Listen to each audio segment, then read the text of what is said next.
Hi, I'm Belinda Fenty. And I'm Pauline Nakiria. Welcome to Let's React podcast, the podcast that amplifies the voices of artists from underrepresented backgrounds in the UK and beyond. Yeah, we'll share our experiences, the highs, the lows, and everything in between. From addressing underrepresentation to celebrating diverse, rich stories. Join us on this journey as we react to the world around us and inspire change in the industry. Hello and welcome to Let's React podcast. I'm Belinda Fenty and I'm here with the beautiful Pauline Nakiria. Thank you, my darling Belinda. What? We thought we'd do things a little bit differently this week with a little catch up before our guest arrives, because why not? We love each other and we want a bit of quality time with each other and with you. That's so sweet, Belinda. It's nice to start it like this. It's actually really interesting to start it like this. How are you? How is your artist? Thank you. I love that question. My artist is resilient. Okay. I'm making it positive, to be honest. So I've had loads of auditions for various things. I mean, a lot of them are commercials, but not only. And also lots of recalls in town. That's great. You get the recall fee at least. And lots of pencils. So last month, I think I had maybe about 5 pencils, right? Fantastic. But the thing is, this is great. And I do try and celebrate them. But I found that by the time the final pencil was released and I was there with no booking, I was feeling quite flat because it's like you put all this work in. Yeah. And it's just, it can be quite exhausting, I find. Because your hopes get up, right? You're like, okay, surely one of the pencils will turn into a job. And particularly with London living too, some of the commercials have very sweet buyouts. And so you're like, oh, this could really give me some breathing space. And yeah, and then they hold these pencils to the last minute and you're like, the last minute. And then it's like, none of them. You're like, oh. Yeah, so I don't know. I mean, I'm in the acting game for the long haul only because it's part of me. Yeah, I just don't see a world in which I'm not an actor, but it is exhausting. It's not defeating. It can't be defeating because I know I'm in it for the long haul. But do you know what I mean? It's yeah, definitely. It is hard. It is hard. For the first couple of months of January, for me, I was working not full-time, but part-time at a youth theatre in South London, and it was going great. And my agent, because I added it to my tagmin, which my agent uses to manage basically scheduling and stuff for her actors. I remember when I added the days I'll be working, and she was like, so what does this mean? Are you not available? And I was like, no. I'm just letting you know that this is what I'm doing at the moment. Just send me whatever comes your way and keep subbing me for stuff. Don't worry about it. And she was like, oh, okay, cool. Yeah. And then she was like, by the way, I was like, I knew it. Because that I wouldn't have popped up, and then she wouldn't have seen the dates and then gone, I was going to submit you for something. She'd already submitted me for something and then I'd added the date. You know what? It was good. She quite likes that whenever she sends me a tape, no matter what I'm doing, I'll get it done and send it back to her. Nice. Wow. Because one, at the moment, it's like I don't have time to think, when will I do it? If I have time, especially when my kids are at school, the house is quiet. I'm like, okay, I need to do a tape now. So I'll do it, and I'd rather spend like half an hour. Like, I've learned to be more critical of myself, but not from an inner critic aspect of it, more from a creative side. So I look at it, I'm like, okay, no, that doesn't read that. Okay, so I've stopped worrying about, oh my God, look at my face. Oh my God, look at the spots. And you know what I mean? I have learned to acknowledge myself. It's not easy. I'm not saying, oh my God, it's not easy, especially as you know, I edit the podcast. So I've instead used that to learn how to listen to my voice and how it sounds and what I'm saying and how I can use that to communicate. Yeah. So I'm instead thinking of it more of don't be hard on yourself. Yes, that's how you sound. It feels horrible. But okay, what can we do?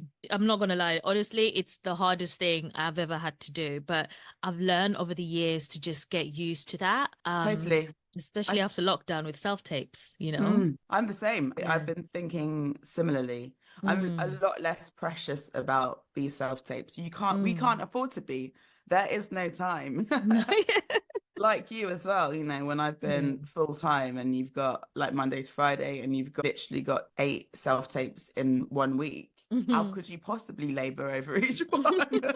So yeah, I'm kind of like smash it out, smash it out, smash it out. Yeah, which is good. It's also healthy in a sense that you know you're working because everything you're doing is work. So every minute you take that, you're looking over the character, reading the script. Okay, you're planning it, setting up your setup for the self tape or whatever. And then like me, I do it, and then I realize I read the instructions, and then I went into my head. I'm like, oh, I've got this. And then I look back at the instructions after I've put away my stuff because I'm like, smash it. And then I'm like, oh. Yeah, same sometimes. Yeah.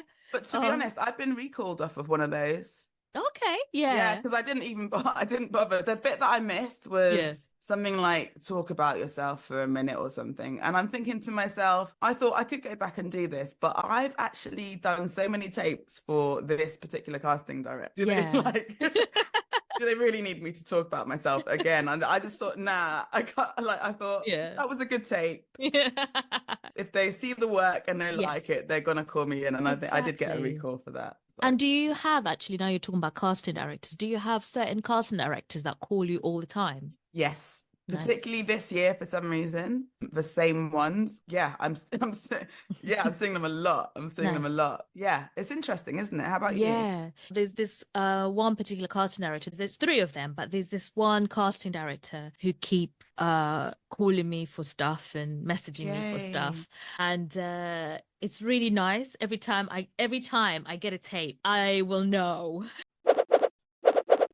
What I wanted to ask you is like, so what did you learn in those rooms about why these stories aren't being told? Like, well, what I learned is that, and I'm still learning. Yeah, of course, yeah.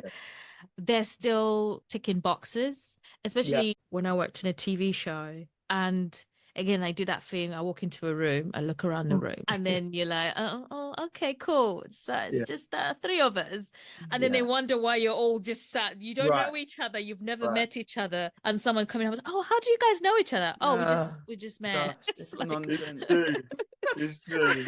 But all the execs, all the top people, the top tier, were all white. And that's the problem. Then it can become tick box, right? Because if your heart's not actually in it, like, what is your goal? I'm not saying that some of them might not have, because some of them might actually have a heart that actually wants to change and wants to tell stories that are everyone's stories, you know? Yeah. But yeah, if it becomes tick box, then there's not going to be a genuine change. And we do need a mixture of people at the top who can do that. Yeah. When I did work at Shine TV, who do like MasterChef, you know, The Island, Belinda was in, they started to have a group that used to meet of all people who are basically ethnics. And they would all go sit down, and it was run with Angela Ferreira. And like, okay, how is everyone doing? And it was basically set up by her and a couple of other people to help other creatives in this industry understand where they fit in, not feel like imposter syndrome. And so she acts as a voice, and you know, they even have like, there's someone in HR who's Black who will then come and sit in those meetings. No names are given. It's just said, this was raised. Can we address this? This is done.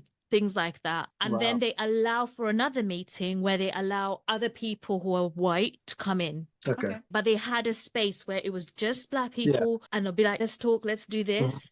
And then they would have a space, because I think apparently someone once raised, oh, why are you guys having a space where you can just talk about how we're not allowed? And she said, well, because why shouldn't we? If you want your own space, please. Go ahead. Here's the thing. We're in England. So everywhere is your own space. Yeah. Everywhere is your own space. That's the reason why. Do you know what I mean? Uh-huh. If like, do you know what I mean? If I go to Ghana and they've got like a bunch of English people like, do you know what I mean, talking whatever, and I'm not gonna be like, yo, where's the inclusion? It's like, no, this whole place is mine. The whole place is mine. Do you know what I mean? Yeah. What do you think of the blackout theatre like thing? You know how theatres are now, for some shows, creating a safe space where they're I like, didn't know that. we want to black out this night, and we're not excluding you from coming if you're not black, but that's the purpose. Yeah, they've been doing that, and there's been uproar. Is that after even Rishi Sunak sort of slate it? I'm sure he did. Was this after the whole thing with the Romeo and Juliet cast? It was actually before that, for Okay. Slave Play. There's a play starting soon called Slave Play, where the director was like, he's black. Like it's like a production. I know it's called Slave Play, but it's not. Right, apparently okay. it's not what you might think. And it's not disempowering. And actually the writer, I mean, I've not seen it, but I've heard only good stuff. I would be apprehensive if it.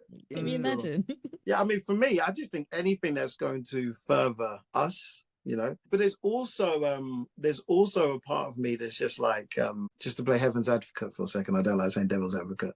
But the thing is, I'm not even playing devil's advocate because it's not mutually exclusive, right? Yeah. But it's like, we're 3% of the UK. 3% that's black people. 12% like black and brown people, right? And that doesn't mean that we're only 3% or 12% of the entertainment industry. Yeah. We're probably a way higher amount, right? Yes.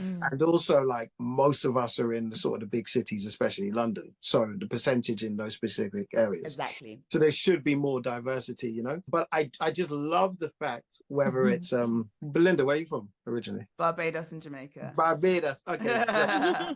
No, great. No, because it's part of the same thing. The reason we love hip hop and stuff is we haven't necessarily lived this life, but we're fascinated with things outside of us.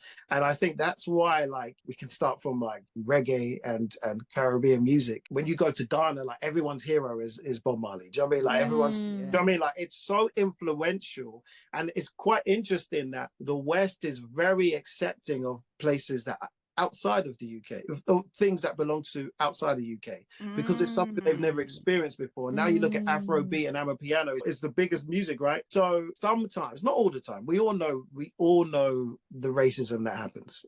It's like you can't have, like, you know, 50 million slaves and then like all of a sudden turn into like being great people.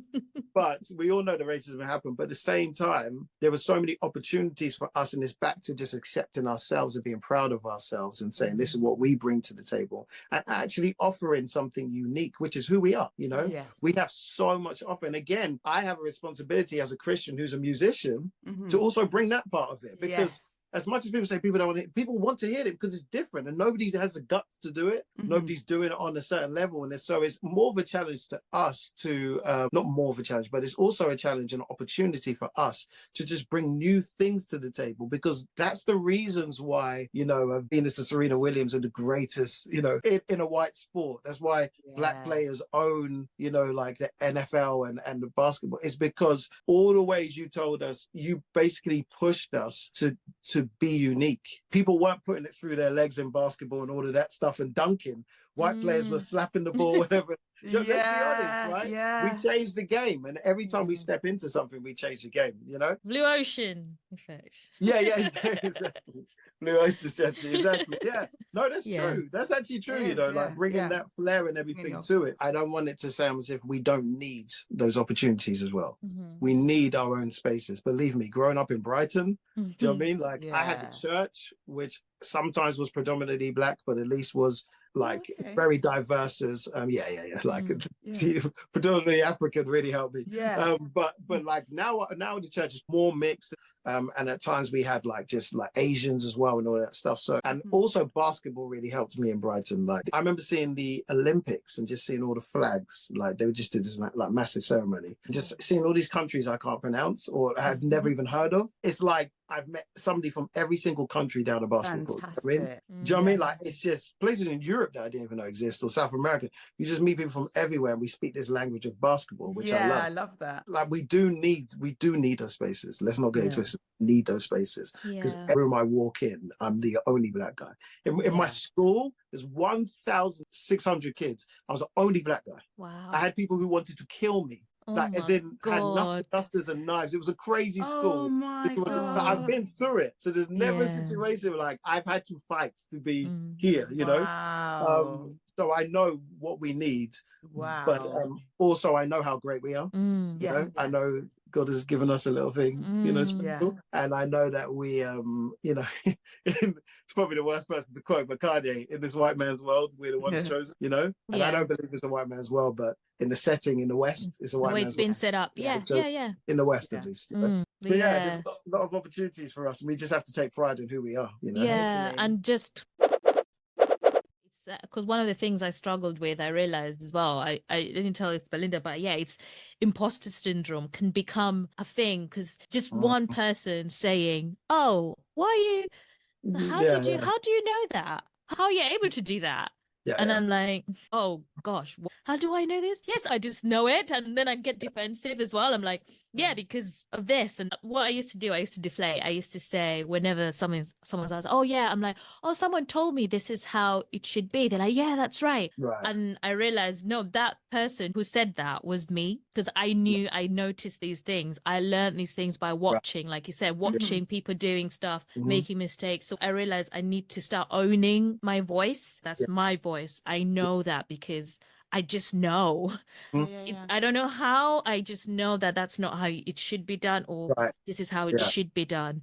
So, and it's tough because you're fighting the fight of gender and race. These are two things. Do you know what I mean? Like, it's one of the reasons I stopped acting. Like, if I was really meant to be, I haven't stopped acting, but I'm bringing acting into my world. You know, like, every time I get a script, it's like I'm having to read through this whole thing, and I have to make sure that this doesn't compromise what I am as a believer, as a Christian, because I've had some gnarly scripts, like crazy scripts, like basically wanted me to sell my soul in whatever weird way. And then I also have to make sure that from a point of view as being a black man, like, and being person, like, am I representing us? Or so, and that's tough. That's tough to have that responsibility, because white people get to go up and play like a bad guy, and he's just a bad guy. But if you're the only one in the movie and you're the bad guy, you're not seeing 3-4 different types of black people. You're seeing one type. Do you know what I mean?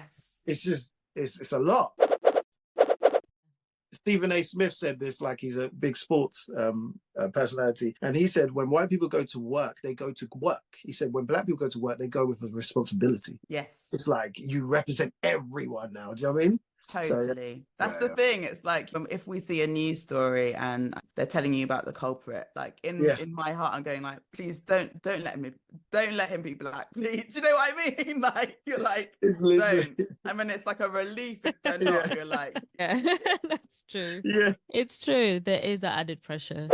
But do you want to know something? Like, that, like, my sister said to me, and it's very true. She showed me some stats, but basically, I can't remember the exact stats. This is kind of shifting, but it's going to something you said for Pauline. So it's about giving, like, black people opportunities and stuff. What people are very much aware of, like marketing companies and stuff, is that, do you know that today, if you put a black person at the front cover of any magazine, the sales go up anything between 30 and 80%. Oh, wow. Yeah, and think of it, because I was like, because I saw the stats, so I was just like, okay, I can't argue with it. But it's like, if I'm walking in Tesco's, it doesn't matter if I'm white, black, Asian, or whatever. If I'm walking into Tesco's, this is the only place I see magazines, and I see, like, if I see Leonardo DiCaprio or whatever, great actor.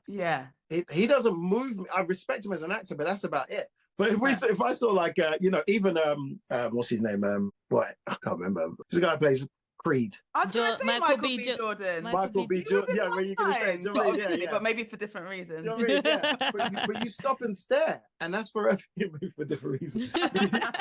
But you stop and stare for all these different reasons. And so if you look at Vogue, Italian Vogue, there was literally about maybe 5 to 8 years ago where they had their first black person on Italian Vogue.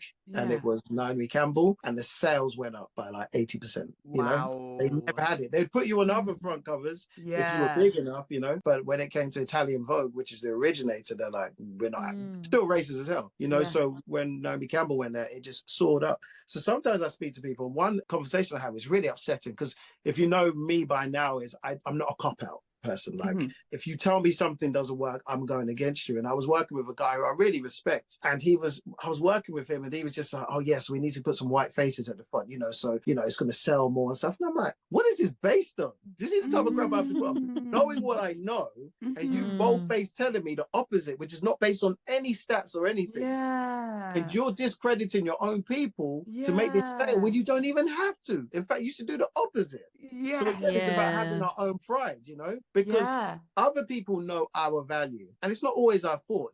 They're seeing it from the outside, so they know our value. It's hard to see your own value sometimes. But we sell. Do you know how many functions bands that go out and do weddings and stuff like that still use my face to this day? I don't do functions. They still use my face to this day because I know them. I allow them to. There are people who I left and didn't even leave on good terms, and they're still using my face to sell. Do you know what I mean? Like that's literally this is a fact. You know. So that's another thing. And you know, we just have to show the younger generation who they are and let them know, like, because you're constantly being told a lie. That's the thing. Because I was gonna say, I can get why they might think that. Yeah, of course. Particularly if we're not seeing ourselves all over the place, and you think, oh, it must be because we don't sell. We don't sell, But then that's why knowledge is so important. And you sharing this knowledge, it makes people go, oh, actually, okay. Like you're empowering. You can empower people. For sure. I love for that. sure. That's why it's just always important to get insight, you know, always get insight and stuff like that. So you know what's really You're like me. I like to ask questions. Yeah. And also, and like, oh, is that true though? How do we know?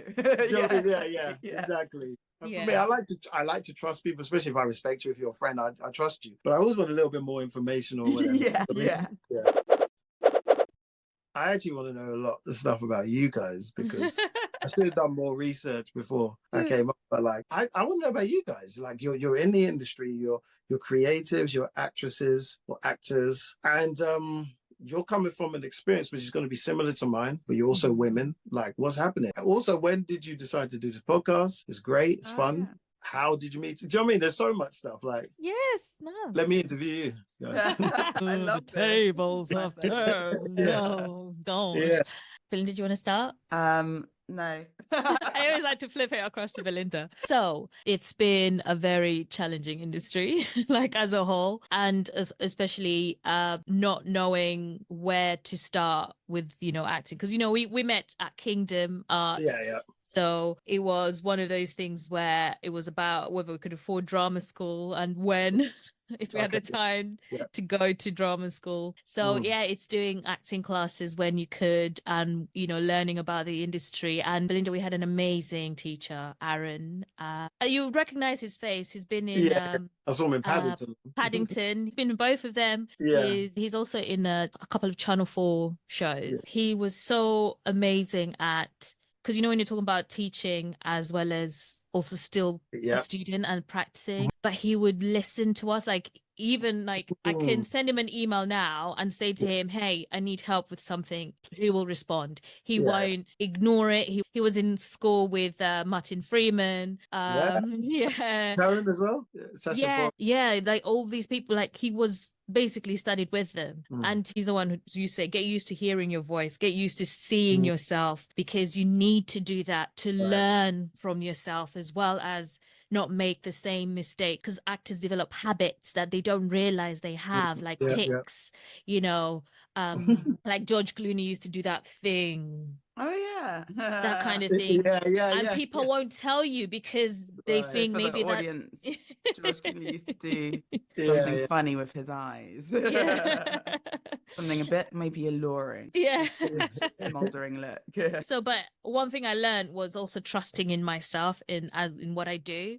So when I decided to become, like, to get into producing more and understanding that, I used those same kind of skills of knowing when I'm in a room, especially when I was at Shine, because I applied to Shine. So Shine TV is under the banner J Banijay is the big production company that owns all these different other production companies that do shows in every single channel.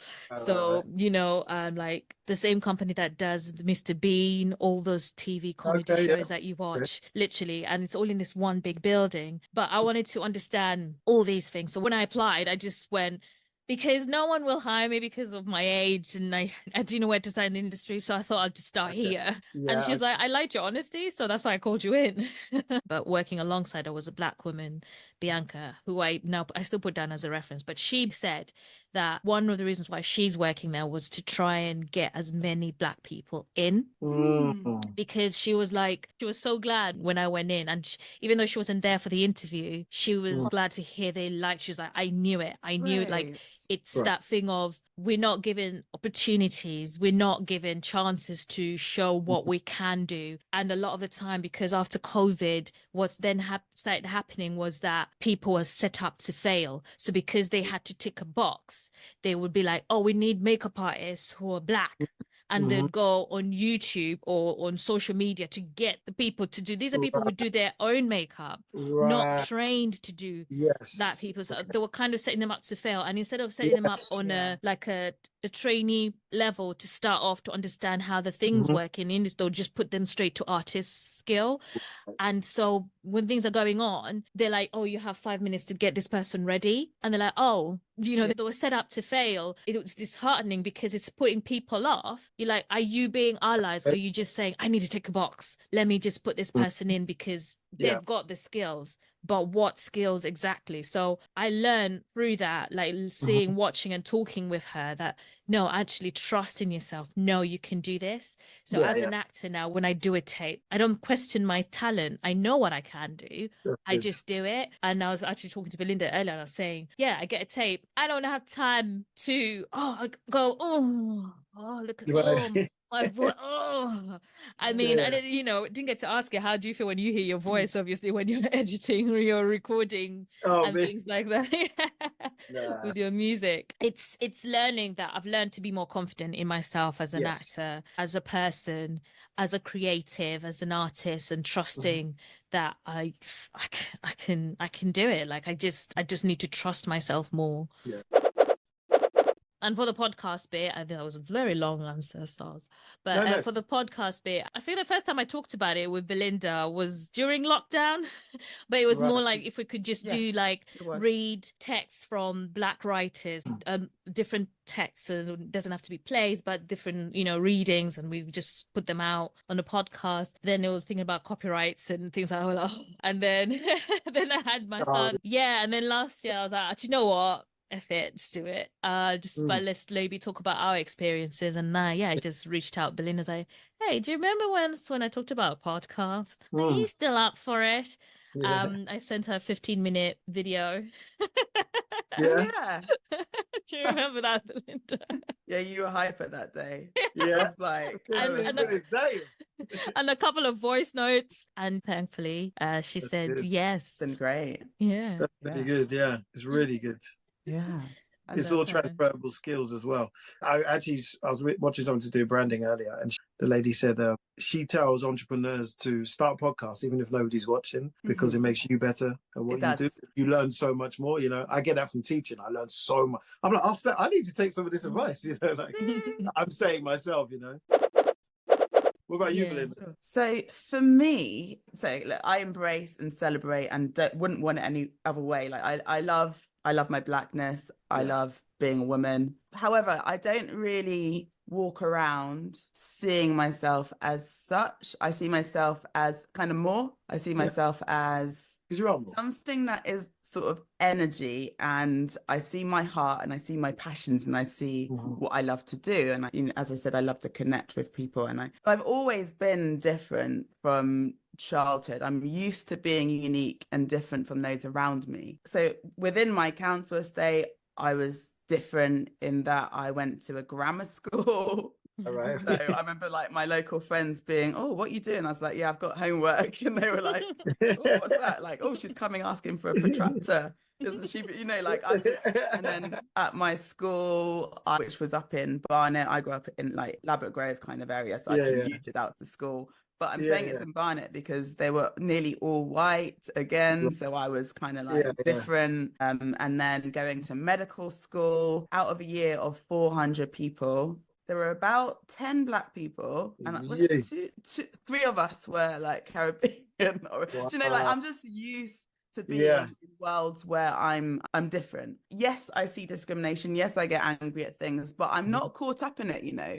What I'm caught up in is kind of following my heart and following my passions. So whilst I don't feel like I got this weight on me because I feel expansive within myself. Yeah.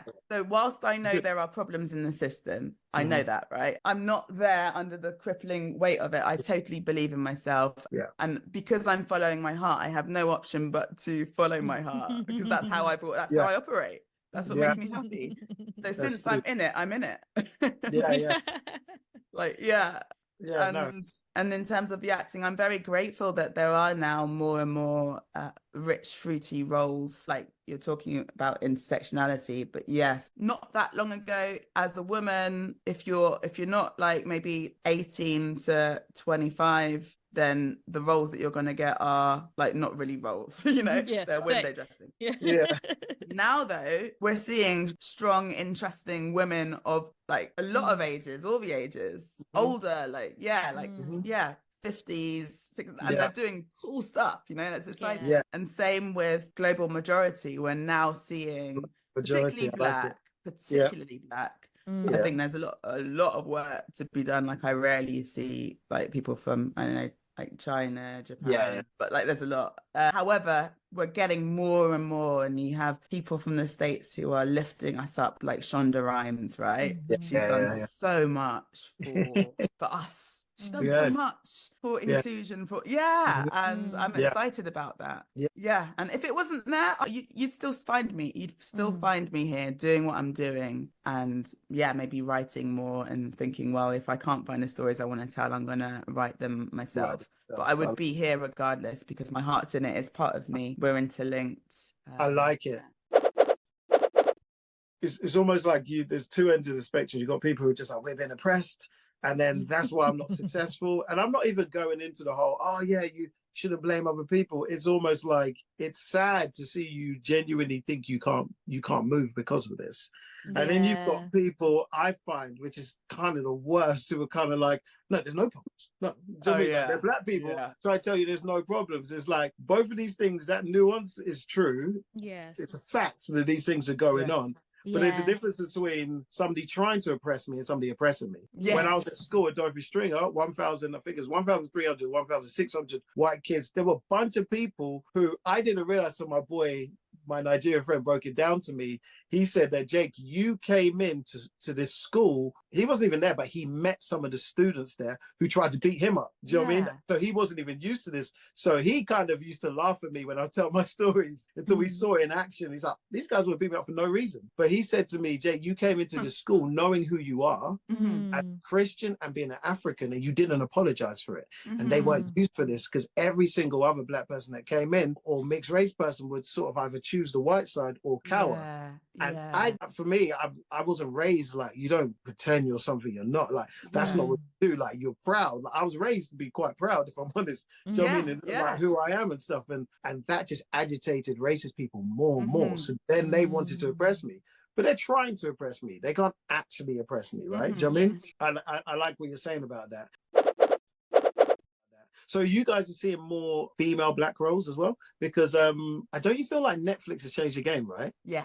For it's me, changing. because that's when changing. But that's where I started to see like women like as like superheroes, and just all these different types of views. And it wasn't because even when Hollywood would do it, they wouldn't do it right. They would either like over sexualize them, or you just wouldn't believe. You're like, you're not taking down this dude.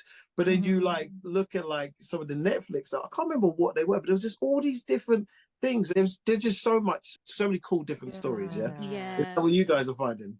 Yeah, for sure. Definitely. And the world is thirsty for it. Yes. Because these shows come out and they reach #1, like people like, and from around the world too, you know, Squid Games and that money heist in Spain. It's like people want other stories. Yeah, like, they don't sick. just want. They're tired of the same usual.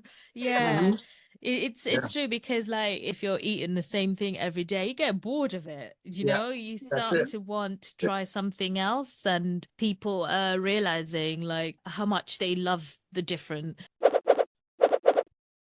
I just remembered like there was someone who was talking about how, especially from West Africa, but I think Africans in general, of in the Korean culture, because Korean Yeah. TV People dramas are are loving just, it. yeah. And the thing is, That's my true. nieces love K-pop. They Right, love Korean right. dramas. It's like, oh Yeah, my God. Hmm. And my sister was like, what? I don't know understand what's going on. I said to her, yeah, well, I'm not surprised, but at the same time, I was like, it's like how we were with boy bands, back in the day. It's like, oh yeah, my God, yeah, yeah, who are these guys? It's their thing. And I yeah. was saying to her, like, because my niece has like posters of, Hmm. K-pop. She started for fan pages on Instagram for Wow. some of the K-pop stars. Yeah. And I'm like, Yeah, okay. But I've always loved East Asian cinema anyway. right. And this friend of mine at uni, she loved Korean dramas, and she was even learning Korean by just Yeah, watching, and she that's would speak it. And she just, and so when I saw a video pop up last week, and this girl was talking about why Africans are into K-pop, and right, right. there's this, I've forgotten her name, but she's even a speaker for Nigeria in Korea. Okay. Like she communicates and translates, Yeah. and she's on a TV show. She's speaking Korean, and everyone's like, "Whoa, what?" And it's so good and great. Yeah. But she taught herself Korean by watching dramas, and Mm.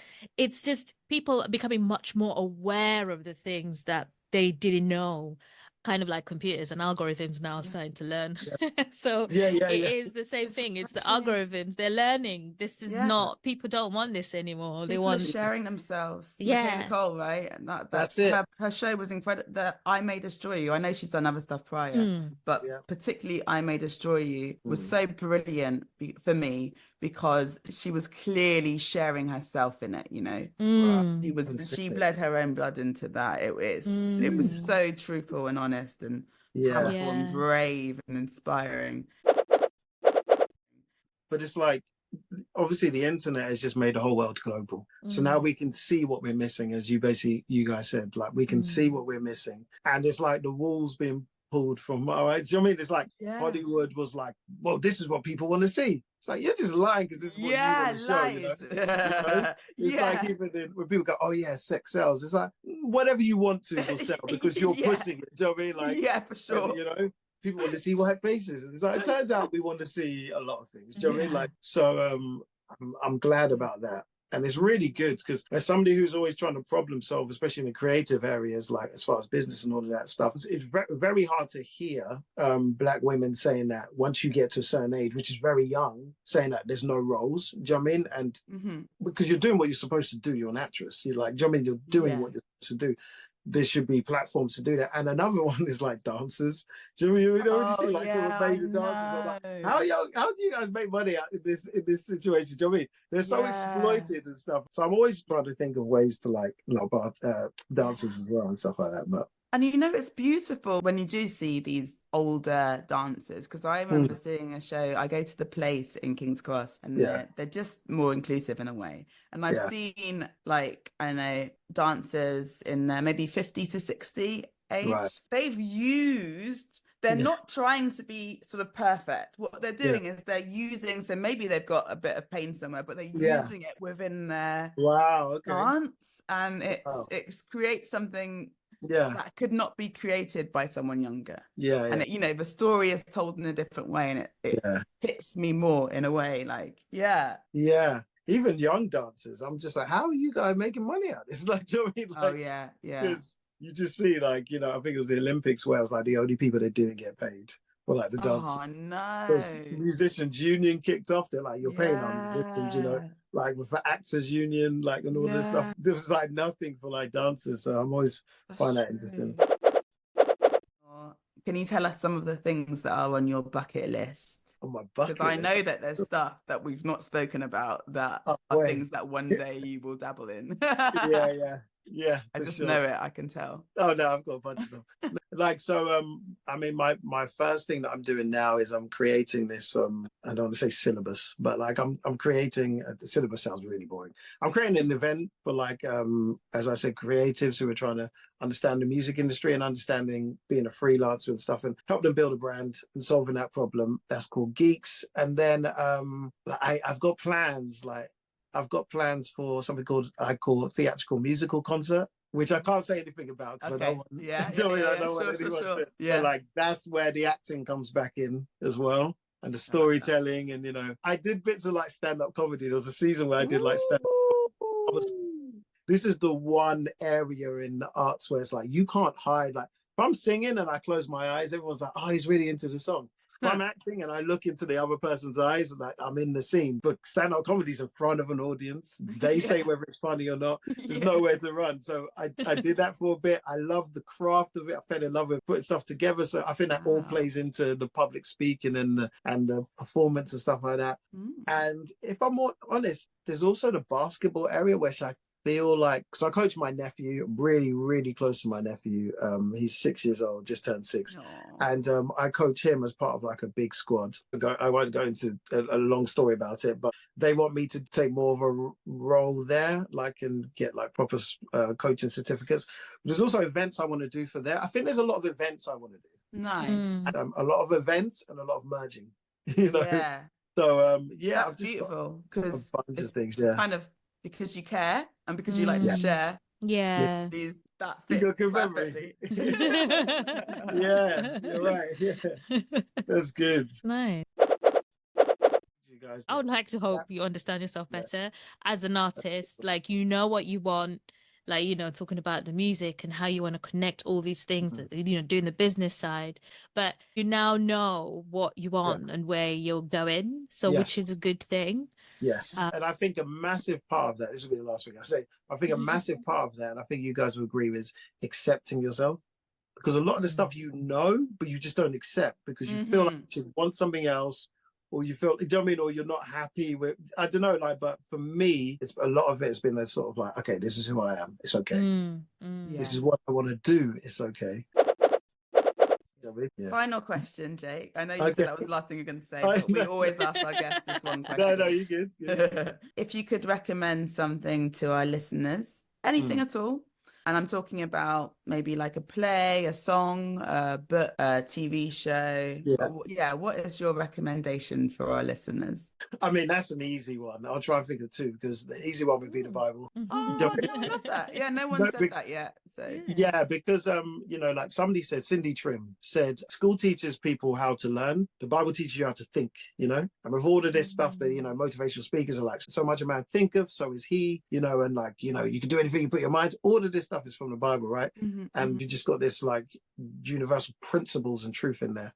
If you're going to do that and you're looking for wisdom, go to Proverbs. There's a book called Proverbs. There's a proverb for every day. I think there's 30 or 31 proverbs, and you can literally just get incredible wisdoms for each one. So that's what I'd say. It's really good talking to you guys. Yeah, no, absolute pleasure. That was our lovely Jake John, who was on the show with us. He flipped the tables. Lovely. Yeah, he flipped the tables and interviewed us. So we'll do that as a separate episode for you for next time. But yeah, no, thank you so much for listening. And thanks for listening. Yeah, we'll see you soon.